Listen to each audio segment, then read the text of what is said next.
الحمدللہ وکفی وسلام علی عبادہ الذین اصطفی اما بعد۔ قابل احترام خواتین و حضرات، 2-4 دن پہلے کی بات ہے، ایک دوست نے مجھے توجہ دلائی کہ دہلی میں مقیم ایک ایسے صاحب نے جنہیں ایک مسلم دانشور کی حیثیت سے جانا جاتا ہے، ایک ٹی وی ڈیبیٹ میں یا ایک پینل میں شرکت کرتے ہوئے مسلمانوں کو یہ مشورہ دیا ہے کہ وہ قربانی کرنے کے بجائے اس کی رقم کو غریبوں کی امداد پر خرچ کریں، اور مسلم معاشرے کی جو معاشی پسماندگی ہے یا تعلیمی پسماندگی ہے، اس کو دور کرنے والے کاموں میں اس رقم کو خرچ کریں۔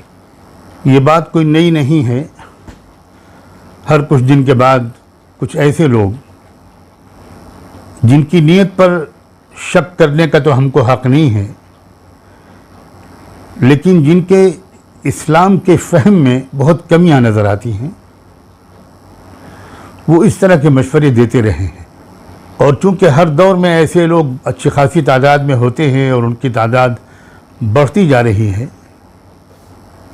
جو اس طرح کی باتوں سے متاثر ہو کر بہت سنگین غلطیوں میں مبتلا ہو جاتے ہیں، اس لیے ہر دور میں اسلام کی سمجھ رکھنے والے اہل علم حضرات نے اس معاملے میں قرآن و سنت کا اور اسلام کا نقطہ نظر بڑی صفائی کے ساتھ پیش کیا ہے، تاکہ لوگ غلط فہمی میں مبتلا نہ ہوں، اور اللہ توفیق دے تو ہمارے ایسے دانشور حضرات بھی اپنی رائے پر نظر ثانی کریں اور رجوع کریں۔ اسی موضوع پر کچھ گفتگو کرنے کے لیے آج میں اس وقت آپ کے سامنے حاضر ہوا ہوں۔ اللہ کرے کہ مختصر وقت میں ضروری بات دلائل کے ساتھ عرض کر سکوں۔ سب سے پہلے تو اس بات کو سمجھیے کہ اسلام ایک سادہ سا کچھ قوانین پر مشتمل ایک ضابطۂ حیات نہیں ہے، اسلام ایک دین ہے جس کی ابتدا تو ہوتی ہے کلمہ پڑھنے سے، لیکن اسی کلمے کے اندر ابتدا سے لے کر انتہائی مراحل تک کے سارے اشارات صرف کلمہ طیبہ لا الہ الا اللہ محمد الرسول اللہ کے اندر موجود ہے۔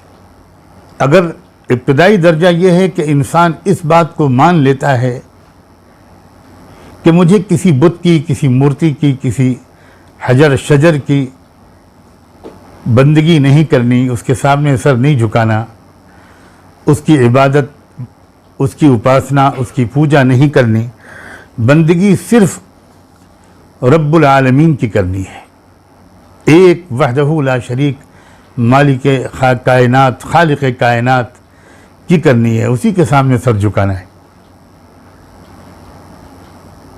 تو پھر اس کی یہ ابتدا ہے، یہاں سے بندہ داخل ہوتا ہے اس کے اندر، اور اگر اس کا نصیب روشن ہو اور وہ صحیح تربیت پاتا چلا جائے تو قدم بقدم قدم بقدم وہ اپنے اس رب سے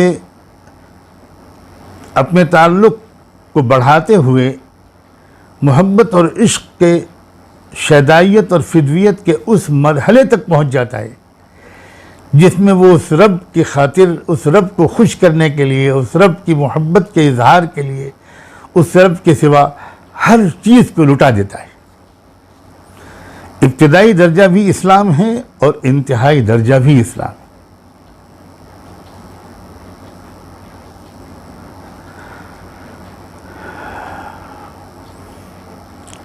اسلام کی حقیقت کے ان تمام مراحل کے ایک نمونے کامل کی شخصیت کی حیثیت سے اللہ نے اپنے ایک بندے کو چنا ہے اور اس کو ہمارے سامنے ایک نمونے کے طور پر رکھا ہے۔ اس بندے کا نام تھا ابراہیم علیہ السلام۔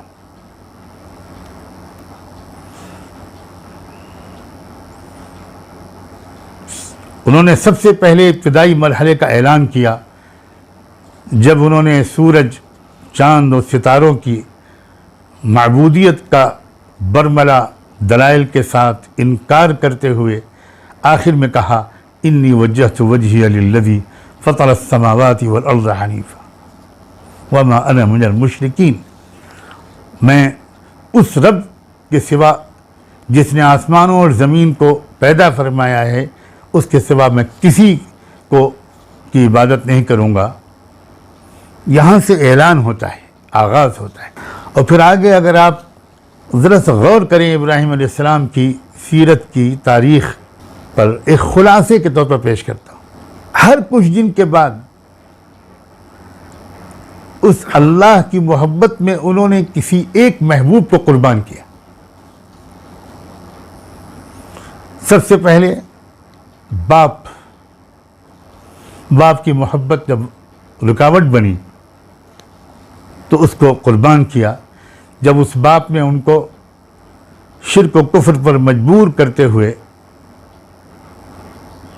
یا دھمکی دیتے ہوئے کہا تھا لئن لم تنتہی لأرجمنک وہجرنی ملیہ، سورہ مریم کی آیت ہے کہ ابراہیم اگر تو اس دعوت توحید سے باز نہ آیا تو میں تیرا سر پھوڑ دوں گا، چل میرے پاس سے دفع ہو جا۔ اس وقت جواب دیا تھا اس بیٹے نے سلام علیک سأستغفر لك ربی انه كان بی حفیہ واعتزلکم وما تعبدون من دون اللہ۔ ابا جان آپ سلامت رہیں، میں آپ کے لیے اپنے رب سے معافی مانگتا رہوں گا، وہ مجھ پر بہت مہربان ہے، اور آپ کو اور آپ کے معبودوں کو چھوڑ کر میں اپنی راہ الگ بناؤں گا۔ یہ قربانی تھی پہلی بڑی قربانی۔ جیتے جی باپ کے سائے عاطفت سے بیٹے نے اپنے کو اس وقت محروم کر لیا جب وہ باپ کی محبت اللہ کی محبت کے راستے میں ایک روڑا رکاوٹ بن کر کھڑی ہو گئی۔ پھر باپ کے ساتھ ساتھ سارے اہل وطن دشمن جاں ہو گئے، تو اپنے ہی وجود کی قربانی کا مرحلہ آ گیا، اپنی زندگی کو قربان کر دینے اور موت کو گلے لگا دینے کا وقت آ گیا۔ تو پھر کیا ہوا؟ ساری خدائی نے دیکھا کہ بے خطر کود پڑا آتش نمرود میں عشق، بے خطر کود پڑا آتش نمرود میں عشق۔ یہ دوسری قربانی تھی۔ پھر اس کے بعد ایک مرحلہ ایسا آیا کہ وطن کو بھی خیر بات کہہ دینے پر مجبور ہو گئے، نکال دیے گئے، جلا وطن کر دیے گئے۔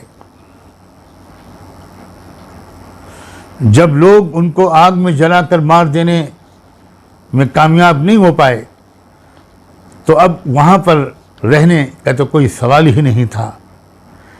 چنانچہ اپنا وطن بابل چھوڑ کر ارض کنعان کو، فلسطین کو اپنا وطن بنا لیا، وہاں جا کر بس گئے۔ کس کی خاطر؟ اللہ کی خاطر، اللہ کی محبت میں۔ یہاں بڑھاپے کی عمر میں پہنچ کر پہلی اولاد ہوئی تو ابھی بچہ دودھ پینے کی عمر میں تھا کہ اچانک حکم ہو گیا کہ اس کو اور اس کی ماں کو سینکڑوں میل دور وادی غیر ذی زرع بے آب و گیاہ وادی مکے میں چھوڑا۔ اللہ اکبر! کہہ دینا میرے لیے بہت آسان ہے، آپ کے لیے سننا بھی آسان ہے۔ ذرا سوچئے تو کتنی بڑی قربانی تھی۔ ایک کے بعد ایک اللہ تعالیٰ ان سے ان کے محبت کے ثبوت مانگتا رہا، اور وہ بلا جھجک ایک لمحے کی ہچکچاہٹ کے بغیر ہر اشارے پر ثبوت پر ثبوت فراہم کرتا رہا۔ یہ بھی کرائے، بیوی کو بچے کو وہاں چھوڑ کر چلے آئے، اللہ کے حوالے کر کے چلے آئے۔ کوئی تھا ہی نہیں وہاں اللہ کے سوا۔ کیا یہاں پر امتحان کا سلسلہ مکمل ہو گیا؟ نہ، ابھی تو ادھر سے ایک صدا ہی آ رہی تھی مسلسل۔ وہ صدا کیا تھی؟ ابھی عشق کے امتحان اور بھی ہیں۔ چند سال گزرے اور اسی بے آب و گیا وادی میں اس اکلوتے بیٹے کی عمر اتنی ہو گئی کہ بوڑھے باپ کا کچھ ہاتھ بٹانے کے لائق ہو گیا۔ تو پھر کیا ہوا؟ ایک عجیب غیبی اشارہ ہوا، صاف اور صریح حکم بھی نہیں، ایک غیبی اشارہ۔ وہ یہ کہ اس لخت جگر کو اپنے جگر کے اس ٹکڑے کو، اپنے اکلوتے بیٹے کو قربان کر دو۔ نہ باپ جھجکا، نہ بیٹا کسمسایا، اور ساری خدائی نے دم بخود ہو کر دیکھا کہ بیٹا منہ کے بل زمین پر ہے اور باپ کی چھری بیٹے کے گردن پر ہے۔ بس اللہ کو اسماعیل کی قربانی مطلوب نہیں تھی، ابراہیم کا دل دیکھنا اور دنیا کو دکھانا مقصود تھا۔ اللہ تو دیکھ ہی رہا تھا، لیکن دنیا کو دکھانا مقصود تھا کہ یہ ہے محبت کی انتہا، یہ ہے اسلام کی حقیقت۔ لوگ آسان سمجھتے ہیں مسلمان ہونا۔ عشق و محبت اور تسلیم و رضا کا آخری مرحلہ دنیا کو دکھانا تھا، یہاں تک پہنچنے کی کوشش کرو۔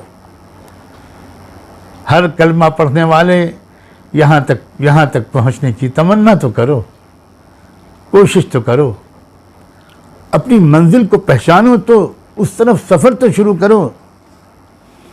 یہ ایک بلند ترین نمونہ اسلام کا دنیا کو دکھانا مقصود تھا۔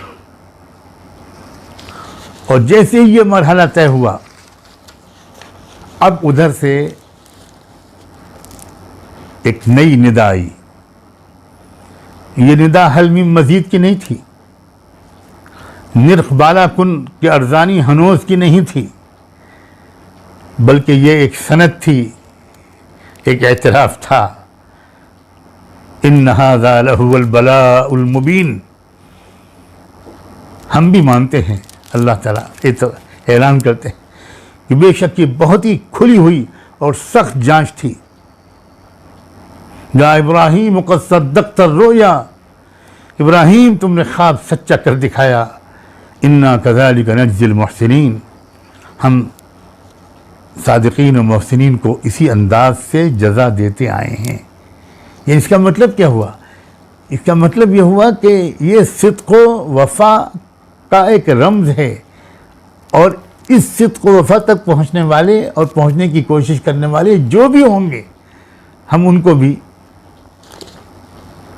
انعام سے نوازتے رہیں گے۔ یعنی ایک سلسلہ جاری رہے گا، اور ابراہیم کی محبت اور عشق کی مسلسل آزمائشوں کے سلسلے کی یہ آخری آزمائش تھی۔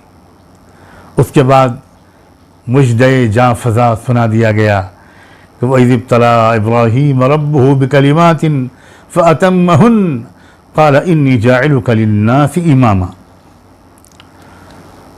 جب ابراہیم کو اس کے رب نے متعدد باتوں میں آزمایا اور وہ ان سب آزمائشوں میں کھرا اترتا رہا، تب ارشاد ہو گیا کہ اب میں تجھے مقرر کرتا ہوں ساری دنیا کے انسانوں کا امام۔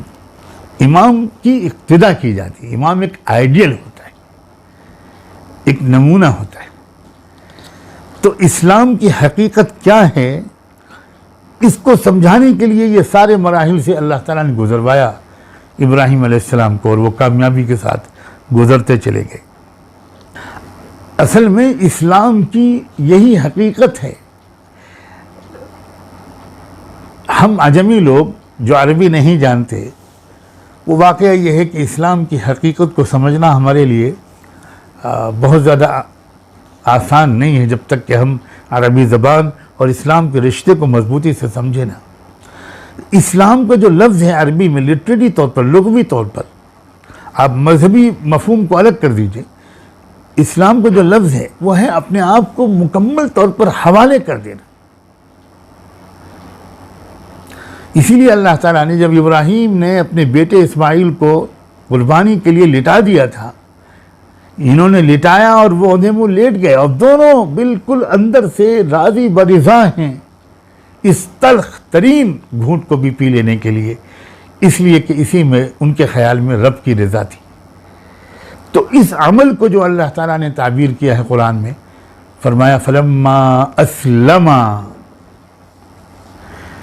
یعنی جب ان دونوں باپ بیٹوں نے اپنے آپ کو اللہ کے سامنے ڈال دیا، یہ اسلما، یہ تو یہاں پر یہ ترجمہ تو کوئی نہیں کرے گا نا کہ جب وہ دونوں اسلام لے آئے، تو اس کا مطلب یہ ہوا کہ اللہ تعالیٰ نے جو لفظ چنا اس دین کے لیے وہ لفظ اسلام چنا، تاکہ لفظ سے ہی اشارہ مل جائے کہ ہمیں کہاں تک پہنچنا ہے، ہماری منزل کیا ہے، کس طرح کا تعلق ہمارے دل میں ہمارے رب سے ہمارے اندر ہونا چاہیے، لفظ سے اشارہ مل جائے۔ جیسے صلاۃ کے لفظ سے نماز کی حقیقت کی طرف اشارہ ہے، صوم کے لفظ میں روزے کی حقیقت کی طرف اشارہ ہے، زکوٰۃ کے لفظ میں زکوٰۃ کی روح اور مقصد اور حقیقت کی طرف اشارہ ہے۔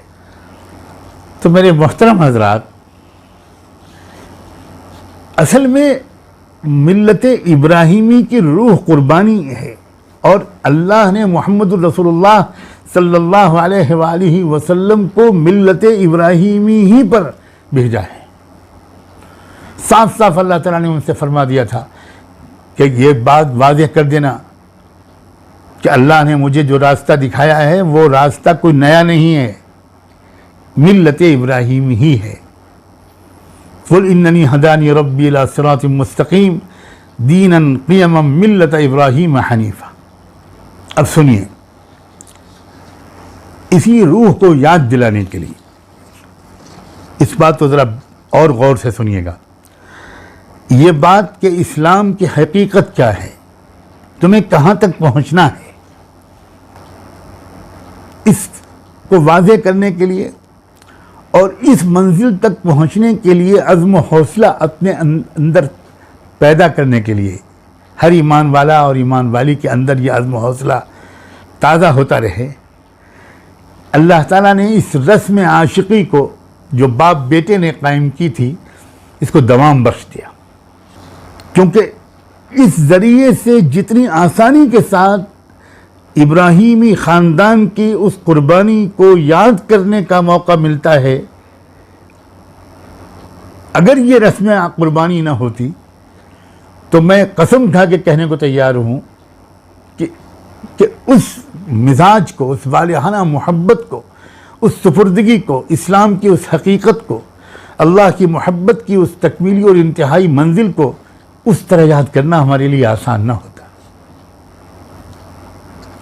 اسی لیے تو جب صحابہ کرام نے اللہ کے رسول صلی اللہ علیہ وآلہ وسلم سے دریافت کیا تھا کہ ما هذه الاضاحی یا رسول اللہ، یہ قربانیوں کی حقیقت کیا ہے اللہ کے رسول، تو آپ نے ایک مختصر اور جامع جملہ فرمایا تھا، سنت ابیکم ابراہیم، یہ تمہارے جد امجد ابراہیم علیہ السلام کی سنت ہے۔ اسی لیے اس قربانی کے دنوں میں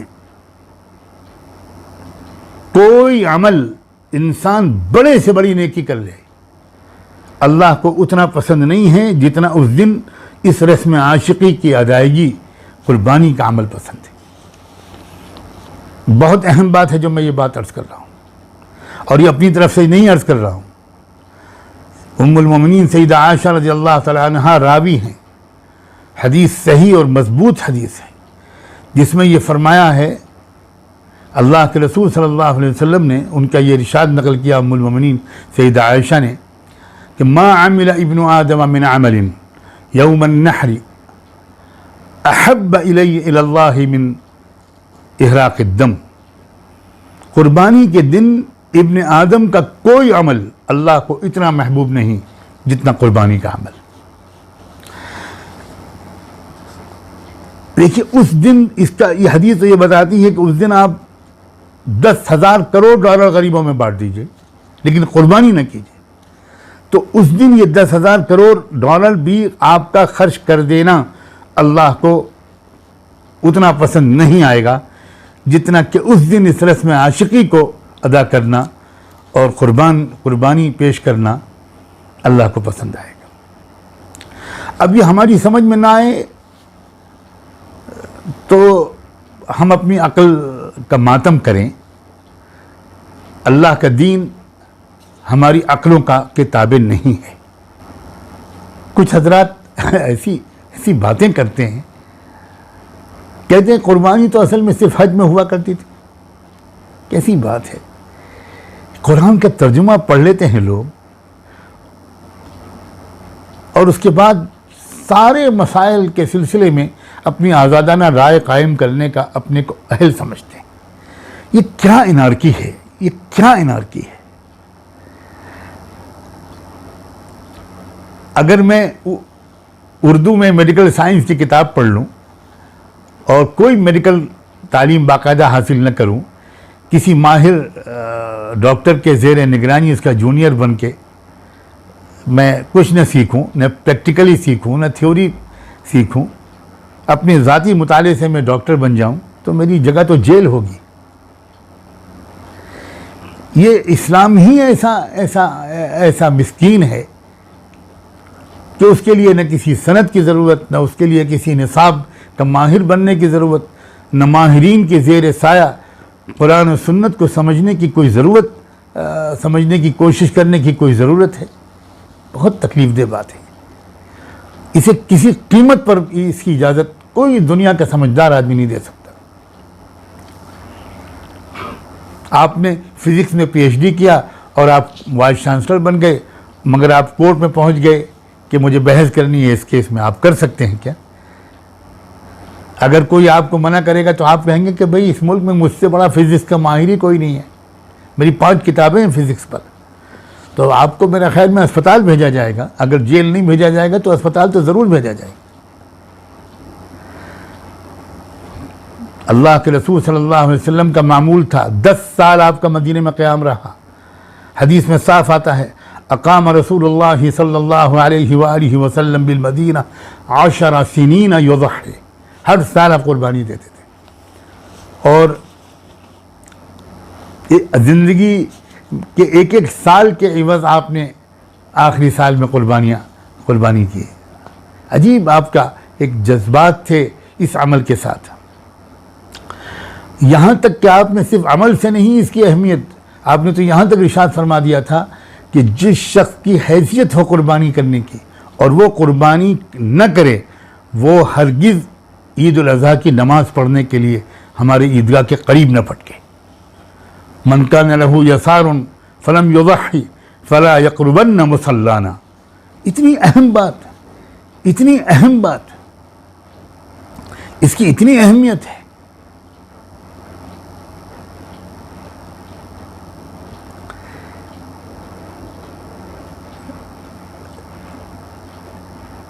یہ ذہن میں رکھیں کہ اللہ تعالیٰ نے حج میں تو یہ فرما دیا کہ بھئی ایک بار زندگی میں اگر حج کر لو اور وہ بھی اگر تم استطاعت والے ہو تو کافی. اب ظاہر ہے کہ کروڑوں لوگ تو وہ ہوتے ہیں ہر دور میں جو ایک بار بھی نہیں جا پاتے، اور کروڑوں سے زیادہ وہ لوگ ہوتے ہیں جو ہر سال نہیں جا پاتے، جا ہی نہیں سکتے. اور جو رحمتیں وہاں برستی ہیں ایام حج میں، عشر ذی الحجہ میں، جو 10 دن اور 10 راتیں جو رحمتیں برستی ہیں، جس میں وہ حج کے خاص 5 دن سب سے زیادہ خصوصیت کے حامل ہیں.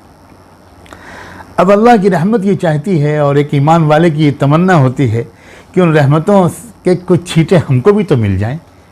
اب جو عشق و محبت والے ہوتے ہیں، جن کی اندر ایک تعلق ہوتا ہے، وہ ان دنوں میں اپنے ضلع میں، اپنے گاؤں میں رہتے ہوئے اپنے تصور میں کھوئے کھوئے رہتے ہیں. کبھی ان کو لبیک سنائی پڑتا ہے, کبھی طواف کرتے ہوئے حجاج دکھائی پڑتے ہیں. ایک حسرتیں دل میں ابھرتی ہیں, کاش ہم بھی ہوتے, ہم بھی اس دربار میں حاضر ہو رہے ہوتے, ہم بھی چکر لگا رہے ہوتے, ہم بھی حجر اسود کو حسرتوں سے دیکھ ہی رہے ہوتے, ہم بھی ملتزم سے چمٹ رہے ہوتے, ہم بھی مقام ابراہیم کے پیچھے 2 رکعت نماز پڑھ رہے ہوتے, ہم بھی صفا مروہ کے چکر لگا رہے ہوتے, ہم بھی لبیک لبیک پڑھتے ہوئے دیوانوں کی طرح عرفات کی طرف رواں دواں ہوتے, ہم بھی عرفات میں کہیں دھوپ میں کھڑے ہوئے ہاتھ اٹھا کر اللہ سے معافی مانگ رہے ہوتے, ہم بھی کہیں عرفات سے دیوانوں کی طرح مزدلفہ جا کر رات گزارا کرتے اور پھر صبح کو مینا کی طرف جاتے. ہم بھی تو اس جگہ پر رسم عاشقی ادا کرتے جہاں باپ بیٹے نے رسم عاشقی ادا کی تھی. ہم بھی طواف زیارت کرتے, ہم بھی کنکریاں مارتے. ایک حسرت ہوتی ہے. جن لوگوں کے دلوں میں محبت ہو, ظاہر ہے کہ وہ ان باتوں کو زیادہ محسوس کر سکتے ہیں. اللہ مجھے اور آپ سب کو, ہم سب کو محبت کا ذائقہ عطا فرما دے.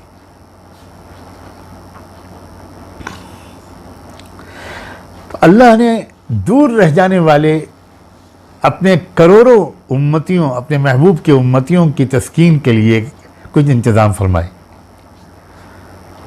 ظاہر ہے کہ تم طواف تو نہیں کر پاؤ گے, تم سعی صفا مروہ کی سعی بھی نہیں کر پاؤ گے, تم عرفات مزدلفہ مینا کے چکر بھی نہیں لگا پاؤ گے, تم کنکریاں مارنے والی وہ دیوانگی کی رسم بھی نہیں ادا کر پاؤ گے. تو جو کام تم اپنے علاقے رہتے ہوئے, گھر پہ رہتے ہوئے کر سکتے ہو, ہم تم کو بتا دیتے.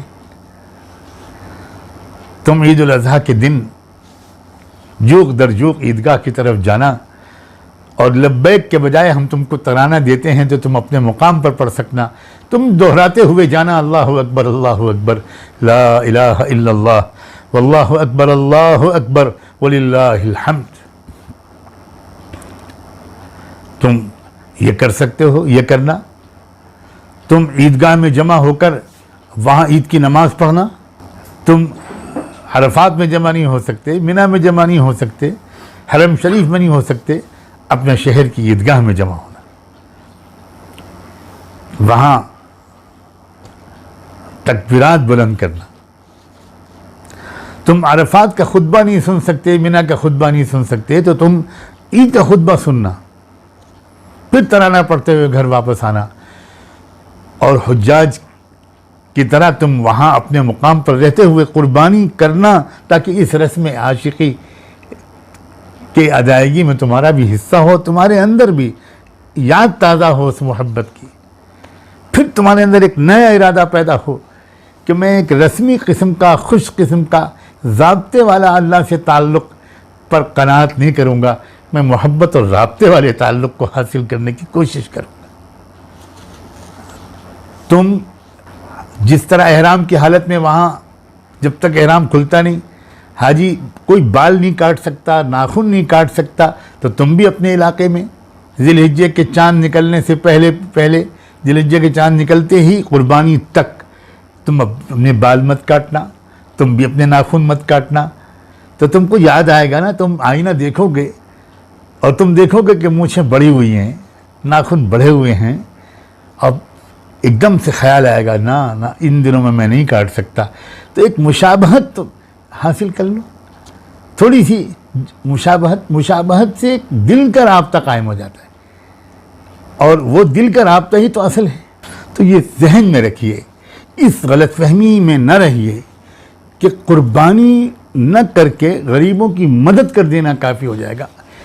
غریبوں کی مدد کرنا بہت بڑا عمل ہے, اور موجودہ حالات میں انفرادی اور اجتماعی طور پر اس کا نظم کرنا یہ ہمارا انفرادی اور اجتماعی فریضہ ہے. بلا شبہ ہم اس سلسلے میں بہت کوتاہ ہیں. زکوٰۃ اور صدقات و عطیات کا اجتماعی نظم کر کے خرچ کرنا, اور خرچ کرنا اپنے من گھڑت اصولوں کے تابع ہو کر نہیں, شریعت محمدی کے جو احکام ہیں ان کی پابندی کرتے ہوئے اس سے معاشرے کی ہمہ جہتی ترقی کے لیے کوشش کرنا، ان وسائل کو اور فائنینشیل ریسورسز کو ایک جگہ پر پول کر کے بھی ان کو خرچ کرنا بلا شبہ ملت اسلامیہ کا ایک فریضہ ہے۔ اس کی بہت اہمیت ہے، اور جو لوگ شریعت کی پابندی کرتے ہوئے ان اجتماعی نظام کو قائم کرنے کی کوشش کر رہے ہیں وہ ملت کے محسن ہیں۔ اس کی اہمیت بہت زیادہ ہے اور اس سلسلے میں ہم قصوروار ہیں، لیکن اب اس لیکن کے بعد میں اتنی ہی قوت سے یہ بات عرض کرنا چاہتا ہوں کہ ایک عمل کی اہمیت کو بڑھانے کے لیے دوسرے عمل کی اہمیت کو گھٹانا، یہ بالکل ایسے ہی ہے جیسے آپ بہت زور دیں کہ انسان ہمارے اندر آنکھ کا جو عضو ہے اور بینائی کی جو قوت ہے وہ بہت اہم ہے، اور بینائی کی اہمیت کو بڑھاتے بڑھاتے آپ کہیں کہ اگر سننے کی طاقت نہ ہو تب بھی کوئی بات نہیں۔ یہ بہت ہی بچکانہ سوچ ہے، اور اس سوچ سے نکلنے کا ایک ہی راستہ ہے کہ جس چیز کی جو اہمیت اللہ اور اس کے رسول نے جس کو دے دی ہے، ہم اس اہمیت کو تسلیم کریں اور اس کی گہرائیوں کو سمجھنے کی کوشش کریں۔ پوری طرح نہ سمجھ میں آئے تو اپنی سمجھ پر بھروسہ نہ کریں، اللہ اور اللہ کے رسول کے حکم اور اس کی مصلحتوں پر وہ حاکم بھی ہے اور حکیم بھی ہے۔ ہم نہ حاکم ہیں نہ حکیم ہیں، ہم ظلوم اور جہول ہیں۔ ہمارے دانشور طبقے کی میں سے کچھ حضرات کی یہ بڑی کمزوری ہے، میں احترام کے ساتھ یہ بات کہنا اپنا فرض سمجھتا ہوں۔ عجیب بات ہے، ایک قربانی کے عمل میں جو پیسہ خرچ ہوتا ہے بس اس کو بچا کر آپ غریبوں کی مدد کر دیں۔ یہ کیوں نہیں کہتے ہمارے یہ حضرات کہ شادیوں میں اتنا پیسہ مت خرچ کرو، اپنے مکانوں کو سادہ بناؤ، اپنے مکان کے فرنیچر اور اپنے لباس کو بھی سادہ کرو، 2-3 کاریں رکھنے کے بجائے ایک سواری سے کام چلاؤ۔ نہ یہاں کے خرچوں کے کم کرنے کی بات تو کم سنائی پڑتی ہے، قربانی کا خرچہ بچا لو۔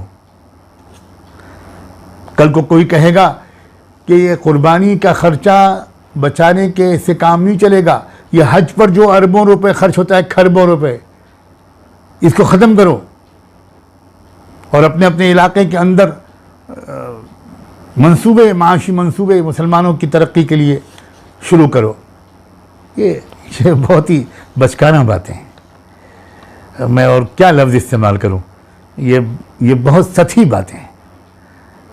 مجھے امید ہے کہ نیک نیتی کے ساتھ جن لوگوں کے ذہن میں یہ باتیں آتی ہیں وہ ضرور اس پر مخلصانہ نظر ثانی کریں گے اور اس بات کا اعلان بھی کریں گے، اس سے ان کا قد بہت بڑھ جائے گا۔ اس کا اعلان کریں گے، اعتراف کریں گے کہ ہاں ایک طرف ہماری توجہ چلی گئی، دوسری طرف سے ہماری توجہ ہٹ گئی۔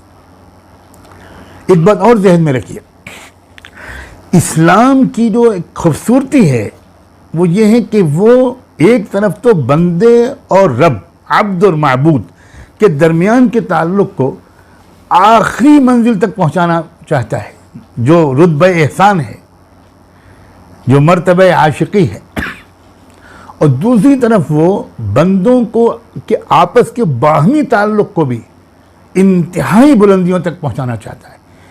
عام زبان میں حقوق اللہ اور حقوق العباد کہتے ہیں، عام زبان میں عبادت اور اخلاق و معاشرت اور معاملات کہتے ہیں۔ تو یہ بات ذہن میں رکھیے کہ قربانی کے عمل میں یہ دونوں چیزیں موجود ہیں، بہت اعلیٰ ترین درجے کی موجود ہیں۔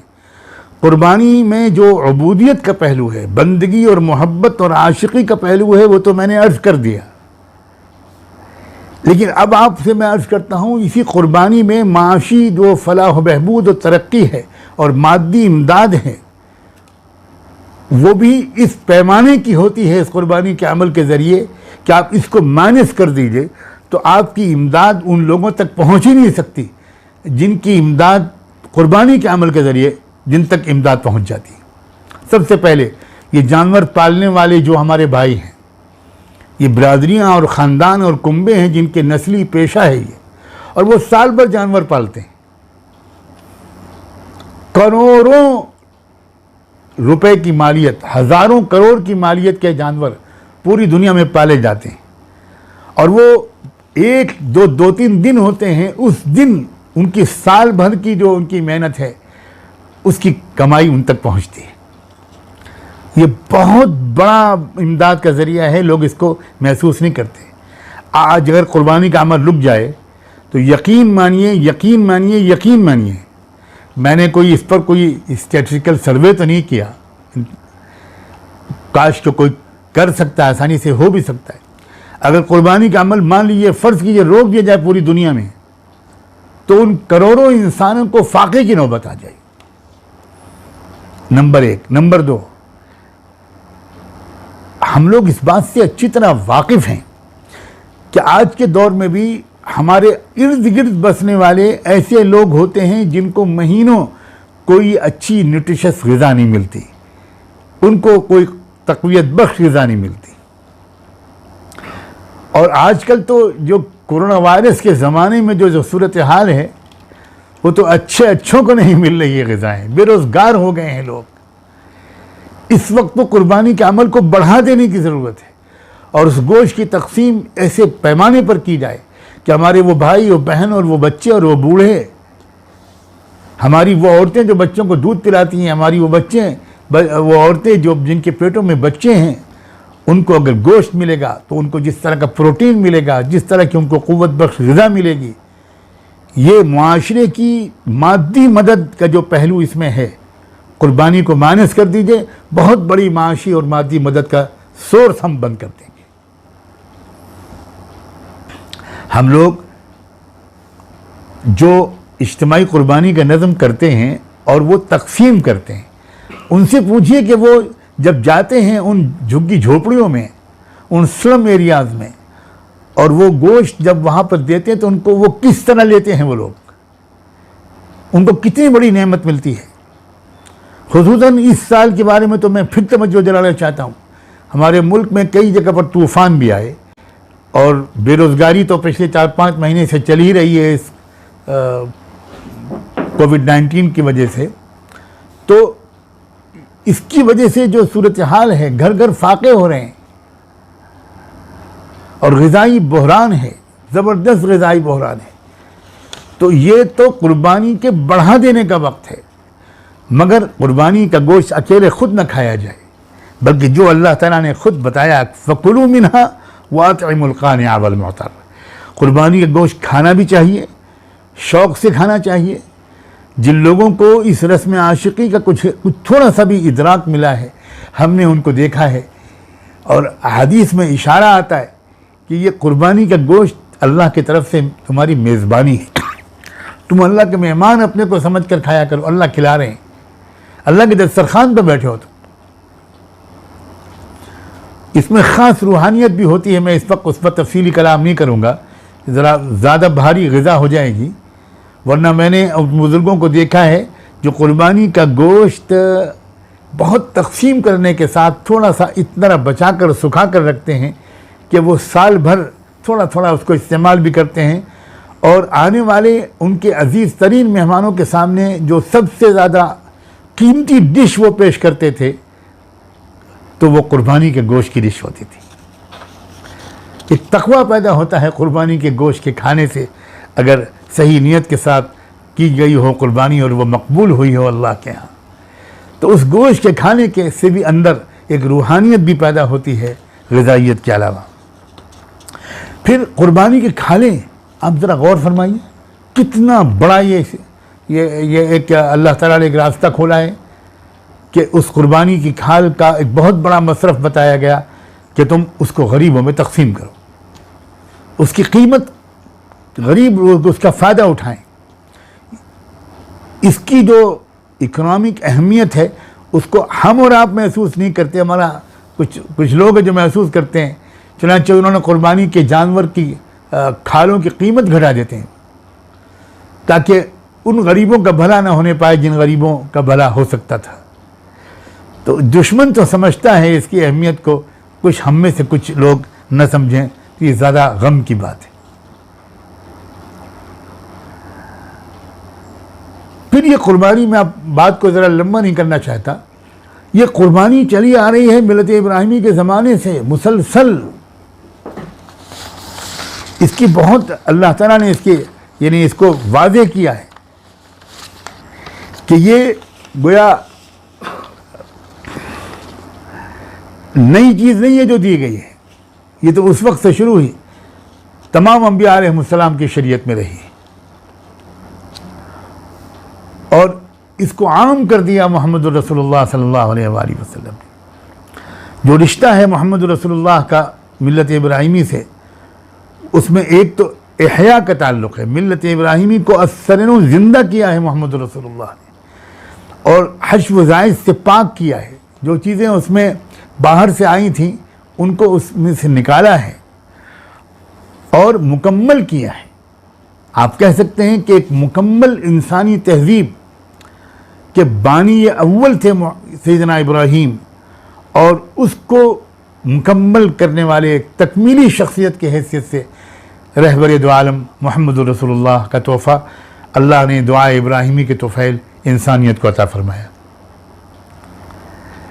تو یہ قربانی کا عمل، میں بات کو سمیٹتے ہوئے عرض کرتا ہوں، ایک انتہائی قیمتی عمل ہے، اسلام کا مغز ہے، اسلام کی روح ہے، اور اس میں بہت منافع ہیں، فائدے ہیں، روحانی بھی اور مادی اور معاشی بھی۔ یہ حسن ہے اسلام کا کہ ایک ہی عمل ہے اور اس سے فرد کو بھی فائدہ ہو رہا ہے اور فرد کو بھی دونوں قسم کا فائدہ ہو رہا ہے، روحانی بھی اور مادی بھی، اور معاشرے کو بھی فائدہ ہو رہا ہے۔ ہر پہلو سے ایک انتہائی قیمتی عمل ہے۔ اس لیے میں اس گزارش پر اپنی بات کو مکمل کرتا ہوں کہ اللہ کرے اس سال قربانی ہم بڑھا دیں،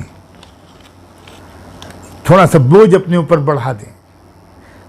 بے شک میں جانتا ہوں تنگی کے دور ہے، لیکن میں ان باہمت بھائیوں اور بہنوں سے گزارش کرتا ہوں کہ آپ ایک حصہ لیتے تھے 2 حصے لے لیجیے، آپ 2 لیتے تھے 3 لے لیجیے۔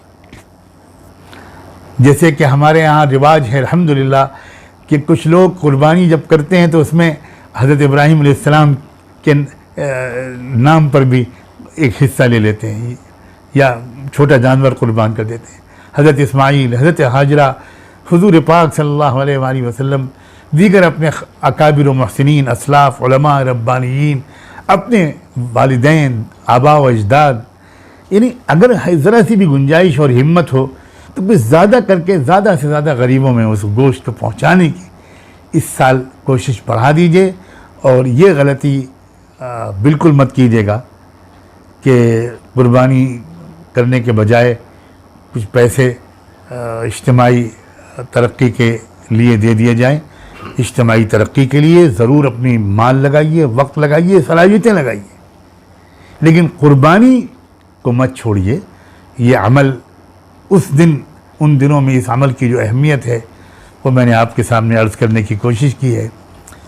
مجھے امید ہے کہ قربانی کی حقیقی روح کے ساتھ آپ ضرور اس سال قربانی کریں گے، اور صرف اس سال نہیں، ہمیشہ کرتے رہیں گے۔ اور ذی الحجہ کا چاند نکلتے ہی جو شروع کے 9 دن ہیں ان میں اللہ کرے ہم لوگ روزہ رکھ سکیں۔ ان دنوں میں روزوں کی بہت فضیلت ہے، بہت فضیلت ہے، بقرعید سے 1 دن پہلے تک بہت زیادہ فضیلت ہے۔